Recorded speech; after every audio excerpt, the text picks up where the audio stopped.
কোটি কোটি দণ্ডমত প্রণিপাত। সাধুসঙ্গ, নাম কীর্তন, ভাগবত শ্রবণ, মথুরাবাস, শ্রীমূর্তির শ্রদ্ধায় সেবন, সকল সাধন শ্রেষ্ঠ এই পঞ্চ অঙ্গ, কৃষ্ণ প্রেম জন্মায় এই পাঁচের অল্প করলে কৃষ্ণ প্রাপ্তি ঘটে যায়। সাধুসঙ্গ, নাম কীর্তন, ভাগবত শ্রবণ। বললেন সাধু কাকে বলে? গেরুয়া কাপড় পরে হাতে একটা ত্রিশূল নিয়ে বসে কিন্তু সাধু হয় না। সাধু তাকেই বলে যো সাধয়তি, যিনি সাধন করেন তাকেই সাধু বলে। সে সাধুর এমন সাধনা যে সাধুর যারা দর্শন করবে তাদেরও সাধন করতে ইচ্ছা জাগ্রত হবে। সাধুর দর্শনে পবিত্র হয় মন, গঙ্গার পরশৈলে পশ্চাতে পবন। গঙ্গাকে জলটা ছুঁতে হবে তবে আমি পবিত্র হব, তো আর সাধুকে দেখা মাত্রই আমি পবিত্র হয়ে যাবে। মুখে হরিনাম নাই, হরিকথা নাই, গেরুয়া কাপড়টা বসে পড়লেই কিন্তু সাধু হওয়া যায় না। মন না রাঙায়ে বসন রাঙায়ে কি ভুল করিনি যোগী। আমার মনটা গেরুয়া রঙে রঞ্জিত হয় নাই, বসনটা ভালো করে গেরুয়া রঙে সাজিয়েছি লোককে প্রতারণা করবার জন্য। বললেন সে সাধু নয়, যে সাধু অবিরত গোবিন্দ সাধন, কৃষ্ণ সাধন করে চলেছে, গোবিন্দ ভজনের পথে চলেছে, সেই সাধু সঙ্গ করে। আর কলিকালে আর অন্য কোন যাগ যোগ্য তপস্যা নাই। হরে কৃষ্ণ কৃষ্ণ কৃষ্ণ হরে হরে, হরে রাম রাম রাম হরে হরে, বহুভি মিলিত্বা কৃষ্ণ গান সংকীর্তন। অনেকজন মিলে হরে কৃষ্ণ নাম, একে বলে সংকীর্তন। খোল কঞ্জনী সহকারী সম্মান রূপে যে কীর্তন তার নাম সংকীর্তন। কলিকালে এই নাম সংকীর্তনই পরম যোগ্য। আর ভাগবত শ্রবণ, বসে বসে ভগবান শ্রীহরির অমৃতময় লীলা কথা শ্রবণ কর। অন্যান্য শাস্ত্র কতক্ষণ শোভা পায়? সুখদেব বলছেন মহারাজ, অন্যান্য শাস্ত্র কতক্ষণ শোভা পায়? যতক্ষণ তারা ভাগবত শ্রবণ না করছে। ভাগবত শ্রবণের পর আর অন্য কোন শাস্ত্র শ্রবণের ইচ্ছা জাগ্রত হয় না। যাবন্ন শ্রুতি শ্রীমদ ভাগবত অমৃত সাগর, অমৃতের সাগর শ্রীমদ ভাগবতের কথা যতক্ষণ না শোনাচ্ছে না ততক্ষণ অন্য শাস্ত্র ভালো লাগে, কিন্তু যেই হরিকথা শুনলেন, ভাগবত শুনলেন, আর ভালো লাগে না। তাই ভাগবত শ্রবণ। মথুরাবাস অর্থাৎ ধামে বাস। আমরা তো ধামেই বাস করছি। আমার এখানে গৌর হরি রয়েছে, রাধা কৃষ্ণ মিলিত মা গঙ্গা বয়ে চলেছে, ধামে রয়েছে তো মথুরাবাস। আমাদের সবসময় ধামে বাস হচ্ছে। আর শ্রীমূর্তির দীক্ষা হলে পরে প্রত্যেকে গৃহে গৃহে শ্রীমূর্তির ভগবান শ্রীহরির শ্রীমূর্তির সেবা করবে। এই পাঁচটা অঙ্গ বললেন মহাপ্রভু সর্বসাইবাদ বলছেন, এই পাঁচটা অঙ্গ যাজন করলে কৃষ্ণ প্রাপ্তি করে যায়। আর ভাগবত শ্রবণ, সাধু সঙ্গ হয়েছে, ভাগবত শ্রবণ হচ্ছে, নাম কীর্তন হয়েছে। ত্রেতা যুগ, তখন দাপর যুগ আসে নাই, কলি যুগ আসে নাই। সত্য যুগের পর যে যুগটা, সেই যুগটার নাম ত্রেতা যুগ। যখন রামচন্দ্র অবতার হয়েছিলেন, সেই ত্রেতা যুগে রাজর্ষি জনকের পূর্বপুরুষ নিমিরাজা একটা যজ্ঞ করেছেন। যজ্ঞের উদ্দেশ্য কি না, যজ্ঞ করি বহু কোন সাধু সঙ্গ পেলে জীবনটাকে ধন্য করে নেব, এই উদ্দেশ্য নিয়ে নিমিরাজা একটা যজ্ঞ করেছে। সেই যজ্ঞে রাজর্ষি ভরতের 9 জন ভাই একে একে যাচ্ছে। রাজর্ষি ভরতের নাম শুনেছেন তো, যার নামানুসারে এই দেশটার নাম হলো ভারতবর্ষ। কত বড় মানুষ ছিলেন দেখুন, যার নামে এই গোটা দেশটার নাম হয়ে গেল ভারতবর্ষ। রাজর্ষি ভরত, তিনি ঋষভ দেবীর পুত্র। ঋষভদেব ভগবানের অংশাবতার, ভগবানের অংশেই তার জন্ম। তার 100 পুত্র, 100 পুত্রের মধ্যে রাজর্ষি ভরত জ্যেষ্ঠ। আর 9টি পুত্র, এরা যোগীন্দ্র। এরা সাধনায় এত উঁচুতে উঠে গেছিলেন না, এরা এই জগতে মনে করে থাকেন তপলোকে। তপলোকটা কোথায়? এই ভূলোক, ভুব, তারপরে স, তারপরে মোহ, তারপরে জন, তারপরে সত্য। সত্যলোকে ঠিক ব্রহ্মা যেখানে থাকেন তার নিচে কি বলে? তপলোক। এই তপলোকে এরা থাকেন, কিন্তু সর্বত্র বিচরণ করে। দেখতে সব 5 বছরের বালক, অঙ্গে বসন টসন কিছুই নাই, 5 বছরের বালকের মতো। 9 জন যোগীন্দ্র আসছেন, যজ্ঞ সভা এসেছেন, একে একে আসছেন। আর মহারাজ একটা করে প্রশ্ন করছেন, আর প্রশ্নটার উত্তরটি চলে আছে। আসার সঙ্গে সঙ্গে বড় আনন্দ পেয়েছেন মহারাজ।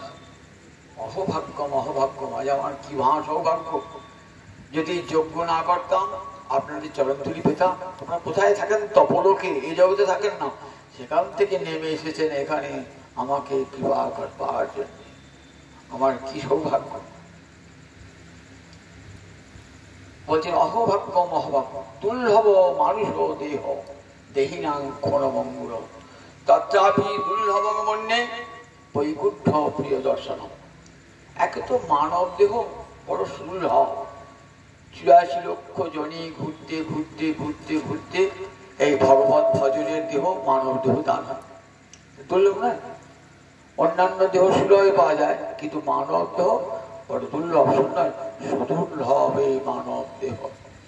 ক্ষণভঙ্গুর, আজ আছে কাল নাই, নিঃশ্বাসে নাই বিশ্বাস, এখনই মৃত্যু হয়ে যাবে হয়তো, কিন্তু যেটুকু সময় থাকে না সেটুকুই পরমার্থ দান করতে পারে এই দেহটা। এই দুর্লভ মানুষ দেহ দেহিনাং ক্ষণভঙ্গুর। যত যত পৃথিবীতে দেহি অর্থাৎ দেহ ধারণ করেছে তাদের মধ্যে মনুষ্য দেহ বড় দুর্লভ, ক্ষণভঙ্গুর হল। তথাপি দুর্লভ মন্যে বৈকুণ্ঠ প্রিয় দর্শন। তার চেয়ে দুর্লভ দর্শন কাদের? বললেন যারা গোবিন্দের প্রিয় ভক্তজন, নিজজন, তাদের দর্শন আরো সুদুর্লভ, সহসা দেখা যায় না। বিবাহ করে এসেছেন আপনারা, আমার বলা উচিত আসুন কিছুক্ষণ বিশ্রাম করুন, কিন্তু আপনারা তো সেটুকু সময় দেবেন না। এখনই এসেছেন, এখনই চলে যাবেন। আপনার তো কোনো উদ্দেশ্য নাই যে আমার কাছে অর্থ সংগ্রহ করবো, সম্মান নেবো, যশ নেবো, এসব তো ইচ্ছা নাই। আমাকে কৃপা করবার জন্য এসেছেন। কতক্ষণ থাকবেন? একটা গাভী দহন করতে যেটুকু সময় লাগে সেটুকু থাকবে, একটা গাই দোয়াতে যেটুকু সময় লাগে সেটুকু সময় থাকবে। তাহলে কতগুলো আমার জীবনে পারমার্থিক প্রশ্ন আছে জিজ্ঞাসা করেছেন। জীবনে মানুষের জীবনের দুঃখ কেন এবং সেই দুঃখ কেমন করে দূর করা যায়। দেখুন, এটা কিন্তু আমাদের সবার মনের প্রশ্ন। দুঃখ আছে এবং সেই দুঃখকে কেমন করে দূর করব। মনুষ্য দেহ দুর্লভ বটে, এই দেহেতে কিন্তু অনেক দুঃখ বেদনা আছে। কি করে সেই দুঃখ দূর করা যায়, এটি আজ যোগীন্দ্রের মুখ থেকে আমরা শুনব। আমরা ভারতবর্ষে যে প্রথম দর্শন সাংখ্য দর্শন, সেই দর্শনের প্রথমেই দেখেছি কি নিয়ে আলোচনা না, মানুষের জীবনে দুঃখ আছে, সেই দুঃখ 3 ভাগে বিভক্ত: আধ্যাত্মিক, আদিদৈবিক, আদিভৌতিক। আধ্যাত্মিক মানে দেহের এবং মনের যে দুঃখ, তাকে বলে আধ্যাত্মিক দুঃখ। দেহ থাকলে রোগ হবে, ব্যাধি হবে। মন থাকলে মন ভালো, মন্দির অবস্থা আছে, কখনো খারাপ সংবাদ শুনলাম মনটা খারাপ হয়ে গেল, কেউ মনে আঘাত দিয়ে কথা বলে মনটা খারাপ হয়ে গেল, তাহলে মন একটা পদার্থ আছে। তাহলে এই দেহ এবং মনের যে দুঃখকে কি বলে? দেহ এবং মনের দুঃখকে বলে আধ্যাত্মিক দুঃখ। আদি ভৌতিক ভূত ভূত হতে, অর্থাৎ জীব হতে যে প্রাপ্ত দুঃখ তার নাম আদি ভৌতিক। ভূত মানে সমস্ত জীব, মানুষ থেকে আরম্ভ করে সমস্ত ইতর প্রাণীকে সবাইকে বলে ভূত। আমার বাড়ি ঘরে একটা শত্রু বাস করছে, সবসময় শত্রুটা আমার পিছনে লেগেছে, কি উপায়ে আপনাকে জব্দ করা যায়, কিভাবে আপনার সংসারে বিশৃঙ্খলা সৃষ্টি করা যায়, আপনাকে কিভাবে অপদস্থ করা যায়, সেই শত্রু ভয়টা সব সময় রয়েছে। আবার আপনি মাটি ঘরে থাকেন, সেখানে দেখছি সাপে গর্ত করেছে, বাবা রাত্রে শোবো, সাপ এসে ছোবল মারবে না তো। আবার মনে যারা সুন্দর করে বাস করে, ও বাবা সকাল অব্দি দেখছেন বাবা গোয়াল ঘরে একটা বাঘ ঢুকেছে, নদীতে গিয়ে মাছ ধরতে কুমির পা ধরে টেনে গেছে, বলে এগুলো সব আদি ভৌতিক। আদি ভৌতিক অর্থাৎ ভূত হতে জীব হতে প্রাপ্ত যে দুঃখ, সবার জীবনে এই দুঃখ আছে। আর একটা দুঃখ আছে আদি দৈবিক, দেবতা থেকে প্রাপ্ত দুঃখ। হঠাৎ এমন ঝড় এলো, আমরা ঝড়ে ঘর বাড়ি ভেঙে গেল, প্রবল বন্যায় ডুবে গেল, ভূমিকম্পে বাড়িটা ভস্মীভূত হয়ে গেল, একবারে মাটির তলায় চলে গেল পায়খানা। এগুলোকে কি বলে? আদি দৈবিক, দেবতা থেকে প্রাপ্ত যে দুঃখ তাকে বলে আদি দৈবিক দুঃখ। এই তিন প্রকার দুঃখ আছে। কি করে এই দুঃখ থেকে মুক্তি পাওয়া যায়? জিজ্ঞাসা, তাই জানবার ইচ্ছা। আমরা কি চাই? আমার সুখ হোক আর আমার দুঃখ দূর হোক, দুটোই চাই। কিন্তু শুধু দুঃখ দূর হলে হবে না, সুখ চাই। আমরা দেখছি মুক্তিতে দুঃখ দূর হয় কিন্তু সুখ হয় না। আমার বেদের প্রথম শুরু হচ্ছে কি ভাই? ইষ্ট প্রাপ্তি অনিষ্ট পরিহার, দুঃখ দূরীকরণ এবং সুখের প্রাপ্তি।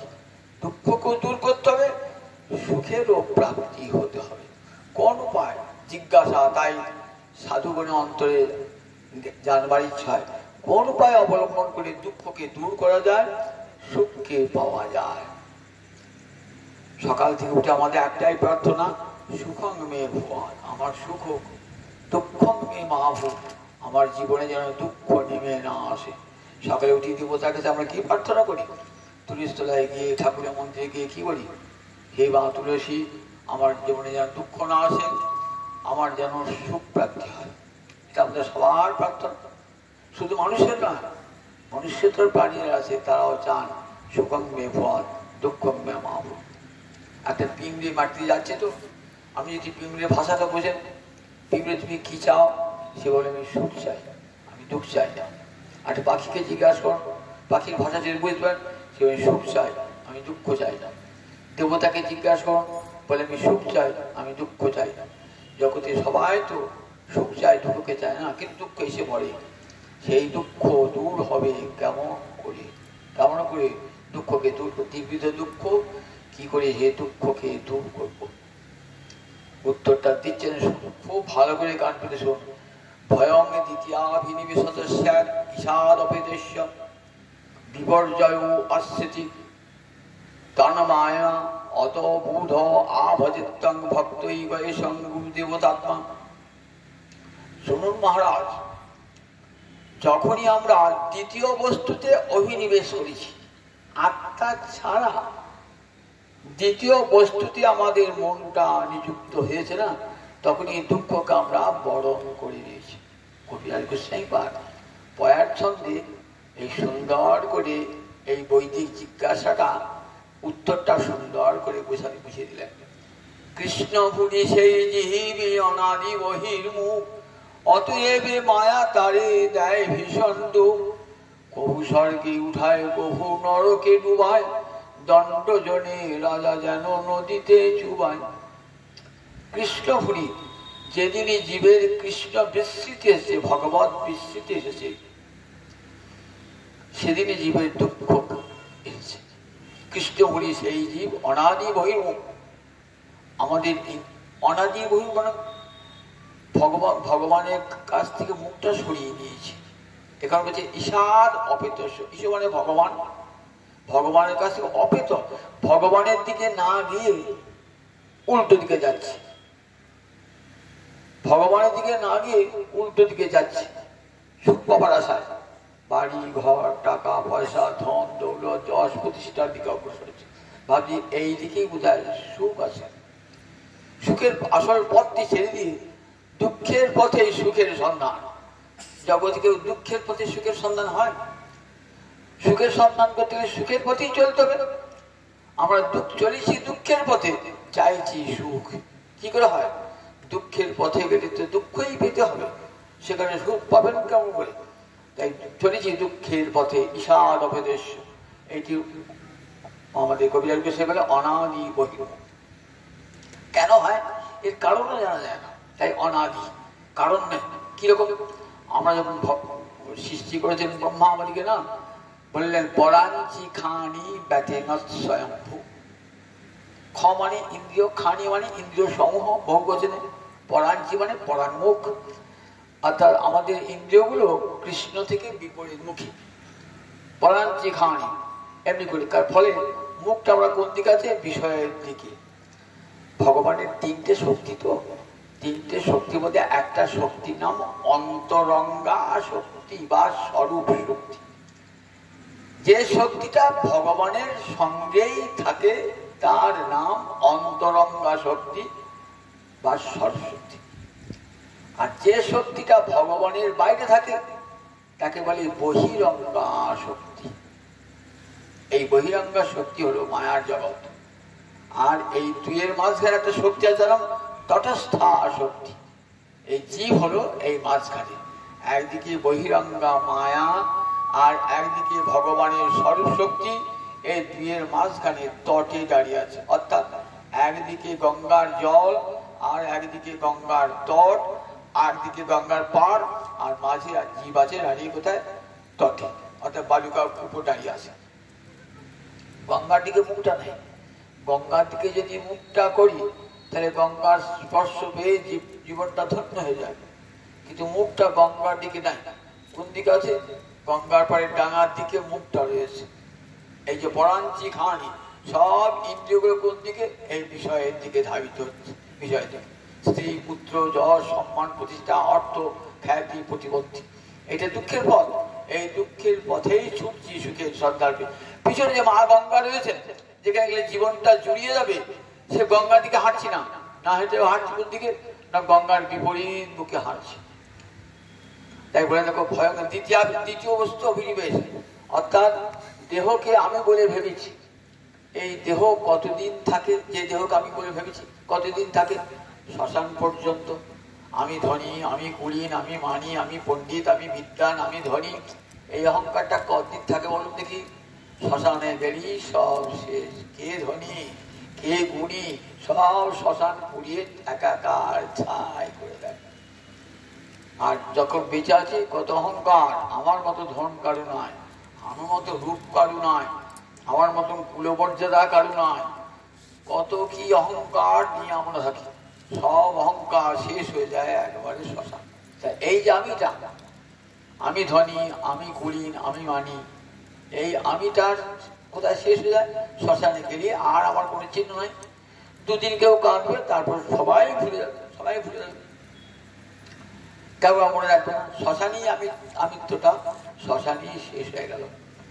সেই আমিটাকেই আমি বড় বলে ভেবেছি। ভয়ঙ্কর দ্বিতীয়াভিনিবেশত, দ্বিতীয় বস্তু এই দেহ গেহেতে আত্মবুদ্ধি করেছি। আমার বাড়ি, আমার ঘর। তুমি তো মরে গেলে, ওই তোমার বাড়ি কয় আর তোমার বাড়ি থাকলো? তুমি তো চলে গেলে, বাড়ি নিয়ে গেলে, আমার টাকা, তোমার টাকা থাকলো আর তোমার টাকার অধিকার নেই। তাহলে যতক্ষণ বেঁচে আছি ততক্ষণ টাকার জন্য যুদ্ধ, বাড়ির জন্য যুদ্ধ, জমির জন্য যুদ্ধ, কত মিথ্যা বস্তু নিয়ে আমরা এখন নিজেকে ভাবছি সুখী হব। মিথ্যা বস্তু নিয়ে জেনে শুনেও কিন্তু আমরা এই বিষয়ের দিকে ধাবমান, ভাবছি বিরাট বাড়ি থাকলে সুখী হব, ঘরে সুন্দরী বউ আনলে সুখী হব, পুত্র সন্তান হলে সুখী হব, ব্যাংকে মেলা টাকা থাকলে সুখী হব। দেখো এগুলি কোনোটাই কিন্তু সুখের পথ নয়। তাহলে যাদের প্রচুর টাকা আছে যখন তারা সুখী হতো, 10খানা 20খানা বাড়ি আছে, গাড়ি আছে, তারা সুখী হতো? ওই তো হয় না। তাকে জিজ্ঞাসা করুন, হ্যাঁ তোমার সুখ হয়েছে? বিশ্বের গোটা সম্পদ যদি কেউ পায়, একজন কেউ করে একজন মানুষ পৃথিবীর বেঁচে আছে, বিশ্বের সব সম্পদ পেয়েছে, তাকে আমি জিজ্ঞাসা, হ্যাঁ তুমি তৃপ্ত, তুমি সুখী হয়েছো? না না, আর হলে ভালো হতো, আর হলে ভালো হতো। বিশ্বের সব সম্পদ তুমি নিয়েছো, তা তো তোমার তৃপ্তি হলো না। ন জাতু কাম কামানাম উপভোগেন সম্মতি। বললেন কাম্য বস্তু যতই পাবে না ততই আরো আরো চাই, আরো চাই, আরো চাই, আরো চাই। কামনার উপভোগের দ্বারা কামনার শান্তি হয় না কোনোদিন। এটি মহামায়ার, দেখেছেন কেমন মহামায়ার খেলা, কিছুতেই তৃপ্তি আসে না। আমার এত টাকা, এত বাড়ি, এত গাড়ি, তথাপি আমার তৃপ্তি আসে না। ন জাতু কাম কামানাম উপভোগেন সম্পত্তি। হবিষা কৃষ্ণ বর্তৈব ভুয় এবাভিবর্ধতে। আগুন ঘিয়েতে, ঘিয়ের উপর যদি আগুন দেন না কি হবে দেখবেন, আগুনটা আরো দাউ দাউ করে জ্বলবে। আগুনের উপরে ঘি ঢালেন, দাউ দাউ করে জ্বলে উঠবে। হবিষা, হইবার না ঘি, কৃষ্ণ বর্তমান আগুন, কৃষ্ণ ভুয় এবাভিবর্ধতে, আগুন বেড়ে বেড়ে বেড়ে যাবে। যত কামনার বস্তু পাই না কেন কোনোদিনই জীবনের স্বাদ পেতে না। এবং কতদিন ভোগ করবো বলেন, দেখো যখন এসেছিলে শুধু হাতে, যাবো তেমনি শুধু হাতে। একটা গল্প শোনায়, একটা লোক একটা ঘোড়া চুরি করেছে, একজনের বাড়ি থেকে ঘোড়াটা চুরি করেছে। খুব ভালো ঘোড়া, ভাবছে ঘোড়াটা বিচাই বড় লোক হবে, 100 টাকা ছাড়া ঘোড়া আমি দেবো না। এই যে ঘোড়াটা বেড়াচ্ছি, ঘোড়ার ছবি বেড়াচ্ছে, সবাইকে বলছে হ্যাঁ গো ঘোড়াটা বিক্রি করবে, হ্যাঁ করবো। কত টাকা দাম? 100 টাকা। 100 কম হবে না? 90, 80, না 100 কম আমি কিছুতেই দেবো না। 100 দেখে দেখে বল বাবা 100 টাকা ঘোড়াটা কিনতে হবে, 100 টাকা ঘোড়া। বল দেখো আমার ঘোড়া কেমন, দেখো এই ঘোড়া 100 টাকা, 100 টাকা তো কম দাম, কেউ আর দিতে পারে না। একটা চালাক লোক, সে বলে ঠিক আছে 100 টাকাই তোমাকে দেবো, কিন্তু একবার চেপে দেখে দেবো ঘোড়াটা কেমন। বলে বেশ। সকালবেলা ঘোড়াটা নিয়ে গেল, এই আমার চটি জুতো থাকবে, আমি ঘুরে আসছি, এসে তোমাকে 100 টাকা দিয়ে দেবো। লোকটা বেশটা দিয়ে দাও। সে ঘোড়ায় চলে গেল তো গেল, সে আর ফিরে আসার নাম নাই, ফিরে আসার নাম নাই। সন্ধ্যে হয়ে গেল, চলে গেল, চটি জোড়া ছেঁড়া চটি জুতো বই আসে, ছেঁড়া চটি জুতো। লোকে জিজ্ঞেস করে হ্যাঁ গো ঘোড়াটা বিক্রি, হ্যাঁ বিক্রি হয়ে গেছে।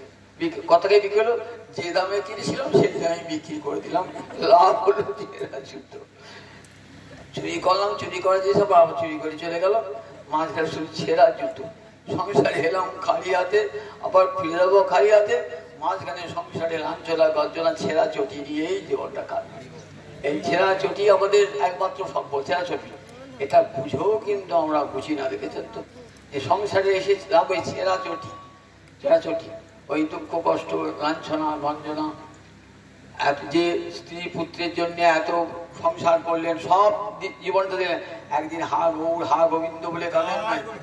আর তারা বলে তুমি আমাদের কি করেছো কি, দেখেছেন তো বৃদ্ধ বয়সে আপনারা দেখবার কেউ নাই, অসহায় হয়ে পড়ে রয়েছে। ছেঁড়া ছুটি লাভ নয়, ছেঁড়া ছুটি টুকু রইল, যা ওই যে দামে কিনলাম সেই দামে চলে গেল। তাই ভয়ঙ্গ দ্বিতীয় আবির্বিশত ঈশাত অপদেশ বললেন, দেখো ঈশাত অপদেশ, কৃষ্ণ বহির্মুখ যেই হবেন না, মায়া আমরা কাজ করবো। যাহা কৃষ্ণ তাহা নাহি মায়া নতিকার। কৃষ্ণ সূর্য সম, মায়া হয় অন্ধকার। অন্ধকার কোন জায়গাটা হয় বলুন তো, যেখানে সূর্যের আলো পড়ে না সেই জায়গাটা অন্ধকার হয়ে যাবে। কখন অন্ধকারটা যায়? সূর্যের আলো উঠলে অন্ধকারটা চলে যাবে তো। তাহলে দেখুন এই মার যতক্ষণ কৃষ্ণ সূর্যের উদয় না হচ্ছে ততক্ষণ পর্যন্ত মায়া আমরা যে কেমন করেছি বললেন বিপর্যয় অস্মৃতি। আপনার স্মৃতিটা ভুলিয়ে দিয়েছেন। আমি যে নিত্যকালের কৃষ্ণ দাস, এটা কে ভুলিয়ে দিল? মায়া, ভগবানের মায়া ভুলিয়ে দিল। তখন মায়া বলেন গোবিন্দের মায়াতে ভুলিয়ে দিল। কৃষ্ণমণি সেই যে অনাদি বহির্মুখ, অতএব মায়া তারে দেয় ভীষণ দুঃখ। কৃষ্ণ বুঝবি না, সংসার নিয়ে থাকবি, দেখ সংসারে কত সুখ আসবার। দেখ চণ্ডী পড়ি দেখবেন, যখনই দেখবেন কৃষ্ণ বিমুখ না, তখন বলছি মোহ গর্তে নিপাতিত, এই না এই ফেলে দিলাম, মোহের গর্তে ফেলে দিলাম। দেখ টাকা পয়সা ধন দৌলতে কত সুখ আসবার। দেখ মায়ের এমনি খেলা, মনে হয় সত্যি তো টাকা পয়সা ধন দৌলত পেয়েছি, কি সুখী। নারদের অন্তর একবার অভিমান জিগেছে যে মায়া, কৃষ্ণ মায়া যত বড় শক্তিমান হোক না কেন, আমার উপর মায়া প্রভাব ফেলতে পারবে। গোবিন্দ তো অন্তর্যামী, বুঝতে পেরেছেন যে নারদের অন্তর একটা অভিমান জেগেছে। কি অভিমান জেগেছে? যে কৃষ্ণ মায়া যেখানেই পাপ বিস্তার করে হোক না কেন আমার উপর করতে পারবে। যেখানে অভিমান, যেখানে গর্ব অহংকার, সেখানে আর ভক্তি মহারানী থাকেন না, কৃষ্ণ থাকেন না। জগৎকে শিক্ষা দেওয়ার জন্য নারদ কৃষ্ণ ভক্ত, ভগবানের অবতার, তো জগৎকে নিজের লোককে দিয়ে ভগবান জগৎকে শিক্ষা দান করেন। ঝিকে মেয়েদের শাশুড়ি যেমন বউকে শেখায়, ঠিক তেমনি ভগবান নিজের লোককে দিয়ে জগৎকে শিক্ষা দান। লীলার মধ্যে দিয়ে শিক্ষা থাকে। তো একদিন রথে চড়িয়ে নারদকে নিয়ে বেড়াচ্ছে। কিছু দূর যেতে যেতে নারদকে কৃষ্ণ বলছে, নারদ আমার খুব জল তেষ্টা পেয়েছে, আপনি জল এনে দেবে? হ্যাঁ হ্যাঁ আপনি যাচ্ছেন। জলের পাত্র নিয়ে জল আনতে গেলেন। অনেক দূরে গিয়ে দেখছে একটা ঝর্ণার জল বেরিয়ে আসছে, নদীর স্রোতের মতো বেরিয়ে আসে। জল নিতে গিয়ে দেখছেন একটা অপূর্ব সুন্দরী রমণী ভেসে যাচ্ছে, বাঁচাও বাঁচাও করছে। নারদ ভাবলে আমার তো কর্তব্য, ওকে বাঁচানো কেউ নাই এখানে। নারদ জলে ঝাঁপ দিলেন, ঝাঁপ দিয়ে ওই সুন্দরী রমণীকে তুলে নিয়ে এলেন। তখন এই সুন্দর রমণী বলছে, দেখো তুমি যখন আমার হস্ত স্পর্শ করেছো, পানি গ্রহণ করেছো, তখন তুমি আমার স্বামী। তখন তুমি পানি গ্রহণ করলি বলছো স্বামী, তুমি পানি গ্রহণ করছো আমার স্বামী, আমাকে বিয়ে করতে হবে। কৃষ্ণ মায়ায় নারদ ভুলে গেলেন। যে নারদ চিরকুমার কোন বিবাহ করেন নাই, সেই নারদ বিয়ে করে, সংসার হলো, সন্তানাদি হলো, ভুলে গেছে। আর গোবিন্দের জল আনার কথাই ভুলে গেছেন, সংসার নিয়ে মাতোয়ারা হয়ে রয়েছে। এইবার একটা তীর্থক্ষেত্রে যাবে, তখন একটা যোগ লেগেছে, যোগীতে স্নান করতে হবে। তখন কোন রবিবারে যদি সূর্যগ্রহণ হয় তাহলে চূড়ামণি যোগ হয়, তখন সবাই আমরা গঙ্গায় গিয়ে স্নান করি। নারদ স্ত্রীকে বলছে একবার একসঙ্গে স্নান করবো ছেলে মেয়েকে নিয়ে। স্ত্রীকে বলছে তুমি আগে ছেলে মেয়েকে নিয়ে স্নান করো, তারপর আমরা দুজন স্বামী স্ত্রীতে স্নান করো। বেশ, স্নান করতে গিয়ে বউ তো ভেসে গেল একেবারে, নারদে ভেসে গেল। কোথায় ছেলে কোথায় বউ? নারদ দেখছে আর তো বউ ফিরে এলো না। নারদ সেই নদীর তীরে বসে বসে কাঁদছেন, স্ত্রী পুত্রী জেনে কাঁদছেন। গোবিন্দ পিছনে এসে দাঁড়িয়েছে, মাথা হাত দিয়েছে, ও নারদ ভুলে গেলে নাকি আমার জল আনার কথা?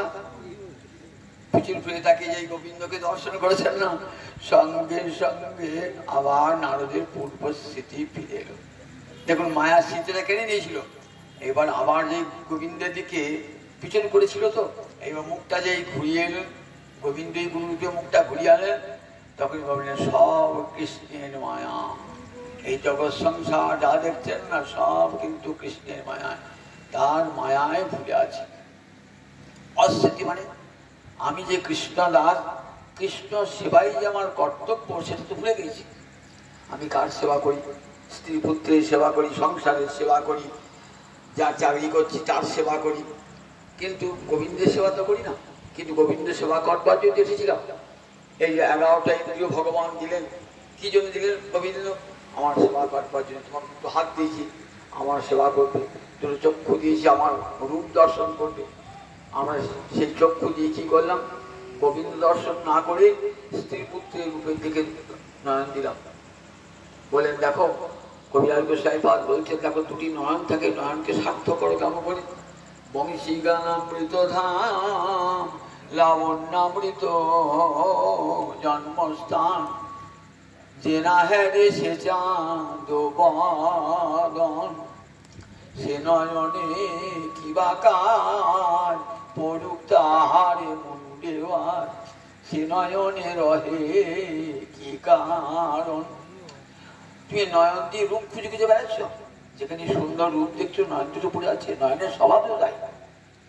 তা দেখো একবার রূপের সাগর গোবিন্দের দিকে নয়ন দুটি দাও, দেখবে আর জগতে কোনো দিকে তাকাতে ইচ্ছা হবে না। একবার যদি দুটি নয়ন দিয়ে গোবিন্দ রূপ দর্শন করো।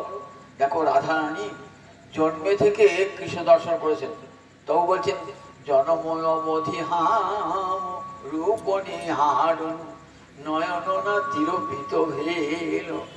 হে শ্যাম সুন্দর, আমি জন্মে থেকে তোমাকে দেখছি, তথাপি আমার দুটি নয়নের তৃপ্তি হলো না, দুটি নয়নের তৃপ্তি হলো না। গোবিন্দ রূপ দর্শন করে নয়নের তৃপ্তি হচ্ছে না।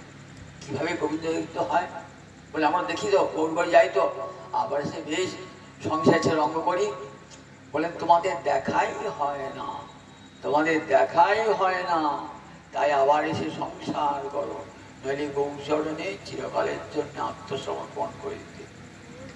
দেখা হয় না কেন বলেন প্রেমাঞ্জন ছুরিত ভক্তি বিরোচনেন সন্ত সদৈব হৃদয়ে সুবিরকয়ন্তি ইয়ং শ্যাম সুন্দরং অচিন্ত গুণ স্বরূপং গোবিন্দং আদি পুরুষং তমহং ভজামি। প্রেমের কাজল মাখা, ব্রহ্মা বলছেন ঠাকুর তোমাকে দেখতে হয় প্রেমের কাজল মাখা নয়নে, তবে তো দেখলে গোবিন্দের যাকে ভালোবাসেন তাকে আমরা কেমন চোখে দেখি, প্রেমের কাজল মাখা নয়নে দেখি, পরে তার রূপ দেখতে ভালো লাগে। বলেন দেখো প্রেমের কাজল মাখা নয়নে গোবিন্দকে দর্শন করো, দেখবে গোবিন্দের কি অঙ্গে উপাঙ্গে কত সৌন্দর্য, কত রূপ। দক্ষিণ ভারতের বিখ্যাত বৈষ্ণব কে ছিলেন রামানুজ, যমুনাচার্যের শিষ্য, পরম বৈষ্ণব দক্ষিণ ভারতে। রামানুজাচার্য এক শিষ্য ছিল, তার নাম ধনুর্দাস। ধনুর্দাস শিষ্য বটে, কিন্তু একটা দোষ ছিল কি, একটা গণিকা, সুন্দরী গণিকা তার সঙ্গে থাকত, বারবণিতা সঙ্গে থাকত। তাও কাবেরী নদীর তীরে রঙ্গনাথ আছে, উনি ভক্ত ছিলেন আমাদের রামানুজাচার্য, প্রতিদিন গিয়ে দেখতেন ওই রঙ্গনাথের রূপ দর্শন করতেন, দর্শন করেও নয়নে তৃপ্ত হতো। নিজের শিষ্যকে বলতে দেখেছিস রঙ্গনাথ কেমন সুন্দর বল, কেমন সুন্দর বল, এমন অপূর্ব সুন্দর বল, অঙ্গে উপাঙ্গে এত সুন্দর, দেখলো আজ মেটে না বল। বলছে গুরুদেব আমিও তো দেখি, আপনি যেমন বলছেন তেমন তো মনে হয় না। তা তোর কার একটু ভালো লাগে? ওই যে আমার সঙ্গে যে গণিকাটি থাকে না, ওর মুখটা একটু ভালো। ঠিক আছে চল তুই আমার সঙ্গে দেখবি রঙ্গনাথকে, কৃপা না হলে তো হয় না।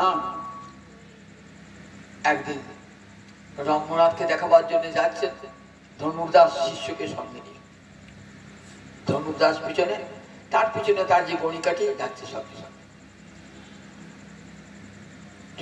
ভাবছে রামানুজাচার্য ওকে গণিকের প্রতি আকর্ষণ ত্যাগ করা কিভাবে করবেন, দেখুন কত কৌশলী, ধমক মারলে হবে না, ভৎসনা করলে হবে না, তাড়িয়ে দিলে হবে না, ও স্বভাবটা পরিবর্তন করতে হবে। ও তো রূপের লিপসু, রূপ ভোগ করতে চায়, ঠিক আছে চল আমার সঙ্গে। যাচ্ছে, যেতে যেতে যেতে এই রঙ্গনাথের কাছে এসে পৌঁছেছে। এবার গুরু কৃপা লাভ হয়েছে তো, অয়ের ধনুর্দাস পোষ্য রঙ্গনাথ, ধনুর্দাস এবার তাকিয়ে দেখো তো রঙ্গনাথ কেমন।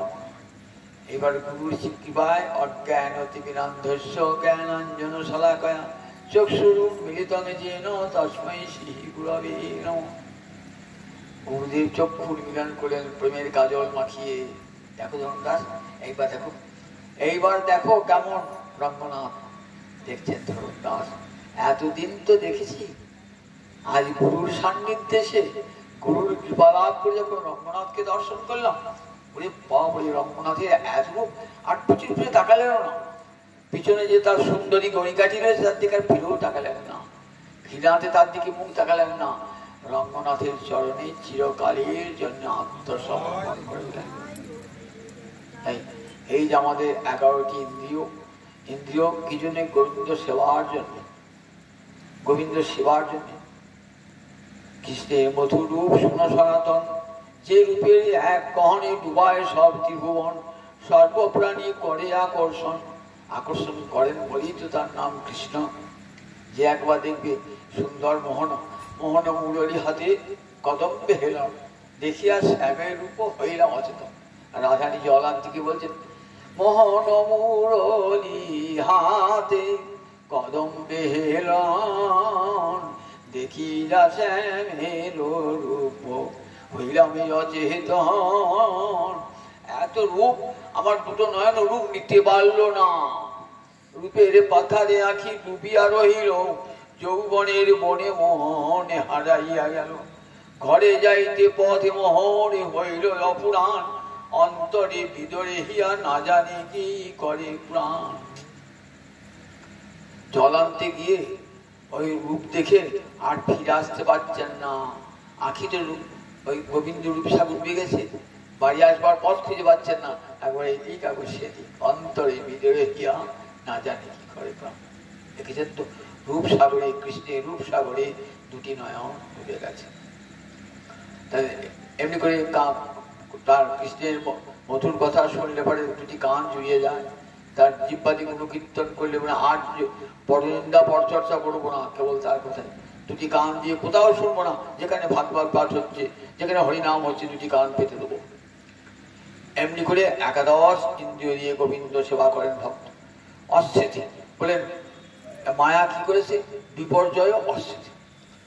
অসত্যে সত্য বুদ্ধি, যে জগৎ সংসার মিথ্যা, যে পত্নী পুত্র ঘর বাড়ি অর্থ বিত্ত মিথ্যা, তাকে সত্য বলে আঁকড়িয়ে ধরেছি, এটাই মায়ার কাজ।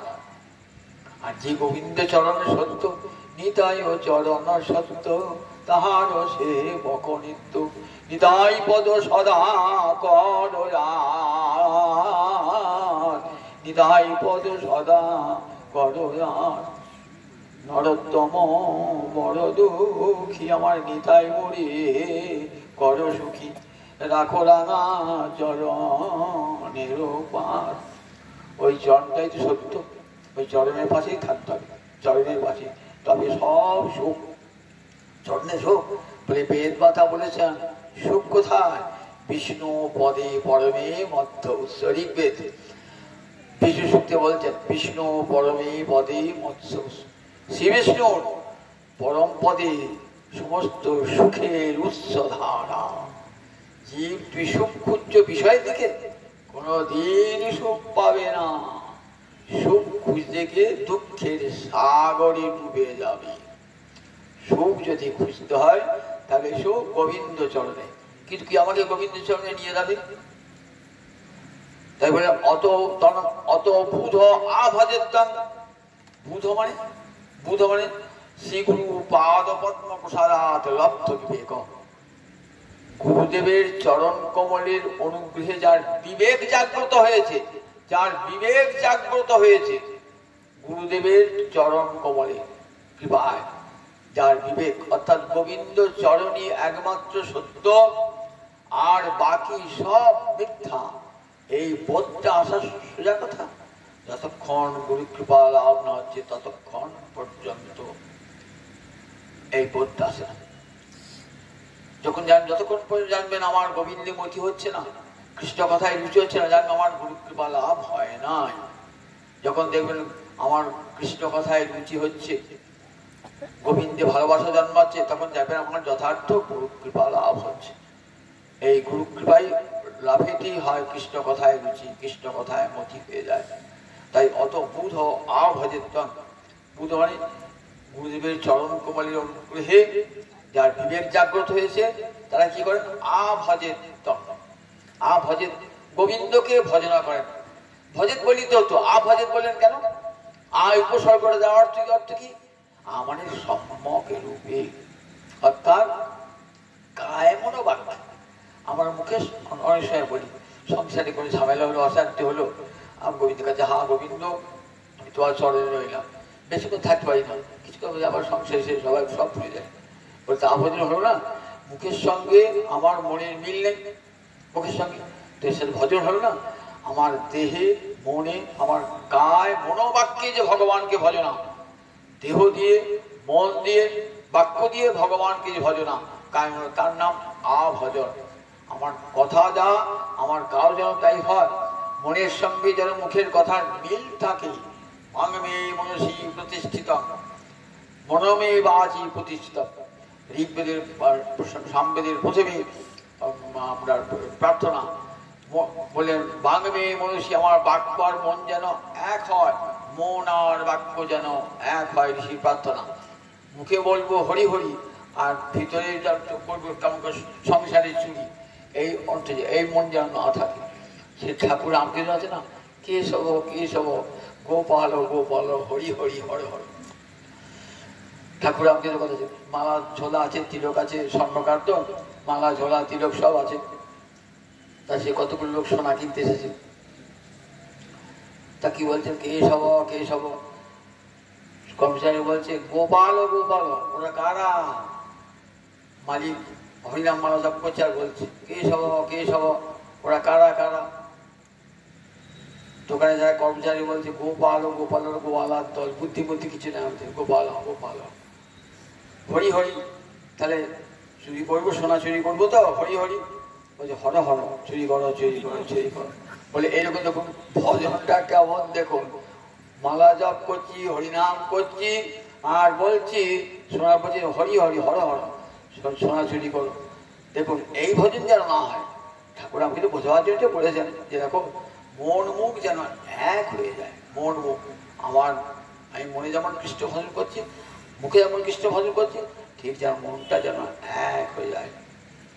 মন কোথায় অত বুধো ভজের দম, কেমন করে ভজনটা করবেন? ভজনটা কে শেখাবে? গুরুদেব তাত্মা ভক্ত এই কয়ে সব গুরুদেব একয়া ভক্তা, মানে অব্যভিচারিণী ভক্তিতে, যে ভক্তি ব্যভিচারী না হবে না, 27 জায়গায় গিয়ে মাথা ঠুকবে না, এই কালীতলা ও দেবতলা এখানে গিয়ে সে ছুটবে না। জানি গোবিন্দ সেবা করে তার মনটা গোবিন্দ চরণেই লগ্ন, সেখান থেকে আর তার মনটা কোথাও যাবে না। শান্তি যদি পাই এই গোবিন্দ চরণ সেবা করেই শান্তি পাবো। শাস্ত্র বলেছেন অন্য কোথাও হত্যে দিয়ে পড়ে থাকলেও মানত করলেও শান্তি পাবে না। শান্তি পাবার একটাই রাস্তা, গুরুচরণ আশ্রয় করে কৃষ্ণ ভজন করো, আর দ্বিতীয় পথ নাই, দ্বিতীয় পথ নাই। নান্য পন্থা বিদ্যতি অয়নায়, এই গুরুচরণ আশ্রয় ছাড়া, অয়ন মানে আশ্রয়, আর অন্য পন্থা নাই। তাই আভাজের গুরু দেবতা, গুরুকে কি বলে ভাববে? যে গুরু আমার কাছে দেবতা, অন্যের কাছে মানুষ হতে পারে, আমার কাছে কিন্তু গুরু দেবতা।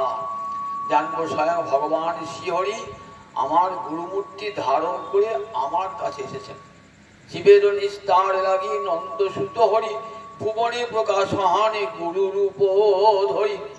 যিনি আমার অন্তর্যামী রয়েছে চৈত্য গুরু, তিনি আসেন আমার বাইরে আচার্য গুরু রূপে, আমার কর্ণে দীক্ষা দান করে আমাকে কৃষ্ণ পদে নিয়ে যাচ্ছেন। যিনি আচার্য অন্তরে রয়েছেন আচার্য রূপে, আবার বাইরেও রয়েছেন আচার্য রূপে, তাকে দেবতা রূপে। গুরু তো মানুষ, তাকে দেবতা ভাববো কেন? বললেন দেখো তুলসী তো গাছ, আর একটা অন্য গাছও গাছ, তার দুটো গাছের সঙ্গে অন্য গাছটাকে তুমি টেনে ঘরে ঘরে এসে পূজা করো না। তুলসী গাছ থেকে জল দাও, পূজা করো সেখানে, প্রদীপ দাও সেখানে, শাঁখ বাজাও সেখানে, কেন করো? তুলসী হলেন বৃক্ষ ব্রহ্ম বলে, তুলসী বৃক্ষ ব্রহ্ম বলে। যদি তার মধ্যে সব দেখতে হয় বৃক্ষে যা যা ধর্ম আছে, তুলসী গাছ শুকিয়ে যায় আমরা দেখেছি, ঝড়ে হেরে পড়ে তাও দেখেছি, তাও তো তথাপি আমরা তুলসীকে তুলসী বলি মনে করি, কারণ জানি তুলসী বৃক্ষ ব্রহ্ম মনে করি। সব বৃক্ষের ধর্ম তাতে বিদ্যমান দেখলেও তুলসীকে আমরা জানি তুলসী বৃক্ষ ব্রহ্ম, সাক্ষাৎ শ্রীহরি বিরাজমান তুলসীতে। তাই তুলসী সেবা করলে গোবিন্দ সেবা হয়ে যায়, শাস্ত্র করেছে। আবার যখন জল, গঙ্গার জল জল, অন্য নদীর জল জল, কিন্তু গঙ্গা জল থেকে আমরা গিয়ে প্রণাম করছি, দেবী সুরেশ্বরী ভগবতী গঙ্গে ত্রিভুবন তারিণী তরল তরঙ্গী শঙ্কর মৌনী নিবাসিনী বিমলে মৌমতি রাস্তাং তবদ কমলে। বলে গঙ্গা জল হরিপাদ পদ্ম তরঙ্গিনী, শ্রীহরির চরণ ধৌত জল, রাধা গোবিন্দের গর্ভ জল, চরণ দিয়ে বেরিয়ে এসেছো জীব কীর্তন করবার জন্য, সেই জলকে আমরা জলব্রহ্ম বলি। দেখুন জলের ধর্ম, তার জলে পোকাও আছে, বুদবুদও আছে, তথাপি কিন্তু না গঙ্গা জল, গঙ্গা জলটি নিয়ে এসে অন্য জায়গায় রাখি, ঠাকুর ঘরে তুলে রেখে দিই গঙ্গা জলটিকে, অন্য জলের সঙ্গে ত্যাগ করি না। বলে ঠিক গুরুদেব ঠিক তেমনি মানুষ হলেও তোমার কাছে গুরুদেব ভগবান, গুরুদেব আত্মা। আত্মা মানে প্রিয়তম। বলেন দেখো আত্মা হতে দেহ হতে প্রিয় হলো আত্মা, আত্মা হতে পরমাত্মা প্রিয়তর, পরমাত্মা হতে গোবিন্দ আরো প্রিয়তম, প্রিয়তম পুরুষোত্তম গোবিন্দ প্রিয়তম। সেই প্রিয়তম ভগবানের কাছে যিনি নিয়ে গেলেন, এত বড় প্রিয় কাজ আমার তো কেউ করেন নাই, আমার পিতা মাতা আত্মীয় স্বজন বন্ধু কেউ তো করেন নাই। একমাত্র গুরুদেব আমাকে কৃপা করে হাতে ধরে নিয়ে গেছেন কোথায়? গোবিন্দ চরণগুলি। সমস্ত দুঃখ দূর করে দিয়ে আমাকে সুখের পথ দেখিয়ে দিয়েছেন। দেখো জীব, তুমি দুঃখী, তোমার দুঃখ দূর হবে কিসে? বলে দেখো আমাকে অনুসরণ করে এসো, আমি তোমাকে গোবিন্দ অখণ্ড মণ্ডলাকারং ব্যাপ্তং যেন চরাচরং তৎপদং দর্শিতং যেন তস্মৈ গুরবে নমঃ। ভগবান দেখি তৎপদং দর্শিতং, সেই গোবিন্দের চরণ কোমল, যে কোমলে মধু আছে, প্রেম মধু আছে, যে চরণে লাভ করলে পারে জীবনে সব দুঃখ দূর হয়ে যাবে, সব অমঙ্গল দূর হয়ে যাবে। যে গোবিন্দের চরণ স্মরণ করলে পারে, সেই গোবিন্দ চরণ কমলে গুরুদেব পুছিয়ে দেন। তারপরে মহারাজ কি যোগীন্দ্র বলছেন, মহারাজ গুরুচরণকে আশ্রয় করে প্রাণ ভরে গোবিন্দ চরণে ভজন করুন। মহারাজ প্রাণ মনোবাক্যে ভজন করুন। যদি দুঃখ দূর করতে চান, যদি ভয় দূর করতে চান, যদি শোক দূর করতে চান, বলে দেখো মৃত্যু ভয় দূর করতে চান, তাহলে একটাই পথ, নান্য পন্থা বিদ্যতে অয়নায়, একটাই তবেব বিদিত্বা অনিমৃত্যু যাবৎ। তাকেই জানতে হবে, তাকে জানলে পরে কি হয়? বলে জীব অনুতত্ত্ব লাভ করে। অতিমৃত্যু মেয়েথি তমেব বিদিত্বা অতিমৃত্যু মেয়েথি। ঋষি বলছেন দেখো জীব, তুমি মৃত্যুকে অতিক্রম করছো, সবচেয়ে বড় ভয় মৃত্যু ভয়, এর চেয়ে আর বড় ভয় নাই তো। মৃত্যু ভয়ের মধ্যে ভয় নাই। আমি টাকা পয়সা ধন দৌলত করেছি, ঘর বাড়ি করেছেন, ভয়ঙ্কর কঠিন রোগ গেল, এবার দিন রাত্রি ঘুরছে আমার মৃত্যু ভয়। মরণম অনেকদিন অনেক ধেয়, দিন রাত্রি চিন্তা হচ্ছে একটু মরে যাও মরে যাও মরে যাবো, বলে মৃত্যু ভয় দূর হয়ে যাবে। বলে দেখো তমেব বিদিত, ভগবানকে জানো, তমেব বিদিত কি হবে? অতি মৃত্যুকে তুমি অতিক্রম করবে। কি করে করবে? বলে গুরুচরণ আশ্রয় করে গোবিন্দ চরণকে আশ্রয় করো, এছাড়া আর মৃত্যুর হাত থেকে বাঁচবার একটা কোনো পথ নেই। যাতায় কলাই পিসছেন তো, চারিপাশে কলাইগুলো পিসের ছাতু হয়ে গেছে। যাতার একটা পাট খুলে দেখুন, ওই যেখানে ডান্ডাতে নিয়ে ঘোরাচ্ছেন না, ওই ডান্ডা গায়ে দু একটা কলাই লেগে আছে, যেমন গাছ তেমনি এতটুকু আঁচ লাগে না, ছাতু হয় না। কেন হল না? ওই দণ্ডকে আশ্রয় ছিল। বলে দেখো যদি বাঁচতে চাও জীব, ওই শ্রীহরির চরণ দণ্ডকে আশ্রয় করো, জীবনে সব কল্যাণ লাভ হয়ে যাবে। দণ্ডিতার দশকুমার চরিতে বলেছেন, এই গোবিন্দ চরণ দণ্ড তিনি ছাতা ধরেছেন। দেখো বৃষ্টি হচ্ছে, বাঁচতে গেলে কেউ ছাতার ডাঁটের নিচে বসতে হয়। বলে ঠিক দেখো গোবিন্দের চরণ দণ্ডকে আশ্রয় করো, আশ্রয় করলে তোমার সব মঙ্গল সব কল্যাণ লাভ হবে। এই গোবিন্দকে চিনেছে আমার গৌরাঙ্গী, স্বয়ং গোবিন্দ এলেন গৌরাঙ্গ রূপে, নিজে স্বয়ং ভগবান কিন্তু এসেছেন ভক্ত রূপে জীবকে কৃষ্ণ ভজন করাবার জন্য। নাম হল শ্রীকৃষ্ণ চৈতন্য। কৃষ্ণ কি আমরা ভুলেই গেছিলাম, এটা আমার মহাপ্রভু আস্থা। কৃষ্ণ কি জানতাম না? কৃষ্ণ চেতনা অন্তরে জাগ্রত করলেন। সংসার নিয়ে বুঝাচ্ছ জীব, কৃষ্ণকে ভালোবাসো।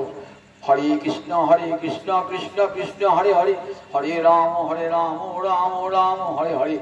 জীব যদি সুখ পেতে চাও, জীবনে শান্তি পেতে চাও, কল্যাণ লাভ করতে চাও, তাহলে একটাই পথ। বললেন কি পথ? আমাদের হরিদাস ঠাকুরকে নিতাই চাঁদকে দিয়ে জগৎজীবে দাঁড়ে দাঁড়িয়ে কি বলেছিলেন? কৃষ্ণ মাতা কৃষ্ণ পিতা কৃষ্ণ প্রাণধন, কৃষ্ণ বিনা কেহ কিছু না ভাবি ও দান। কৃষ্ণই পিতা কৃষ্ণই মাতা কৃষ্ণ প্রাণধন, কৃষ্ণ ছাড়া অন্য কিছু ভেবো না। তাই বলে দেখো যদি এই সুখে সংসার করতে চাও, তাহলে একমাত্র কৃষ্ণচরণকে আশ্রয় করো। গুরুচরণকে আশ্রয় করে গোবিন্দ পদে ভক্তের সঙ্গে বসে বসে ভাগবতী কথা শুনতে শুনতে কি হবে? গুরুচরণের মহিমা বুঝতে পারবে এবং গোবিন্দ চরণের মহিমা উপলব্ধি করবে, সুখের পথ খুঁজে পাবে। তাই দুই ভাগবত সঙ্গে করাইল সাক্ষাৎকার। ভক্তের সঙ্গে বসে বসে হরি কথা শ্রবণ করো আর হরে কৃষ্ণ নামকে মহামন্ত্রকে গ্রহণ করো। জীবনে সব দুঃখের অবসান হবে, জীবন চরম মঙ্গলময় কল্যাণময় হবে। আর যার উদ্দেশ্যে এই ভাগবতী কথা, তিনি ঊর্ধ্বলোকে গমন করুন, পরমানন্দে থাকুন, এই প্রার্থনা করি। হরি কথা একারি বিশ্রাম। জয় নিতাই জয় নিতাই জয় নিতাই। জয় জয় রাধে কৃষ্ণ গোবিন্দ, জয় জয় রাধে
মায়াবী যত সখী বৃন্দ জয় জয় শ্রীরূপ মঞ্জরি রথে মঞ্জরি আনন্দ জয় জয় শ্রীরূপ মঞ্জরি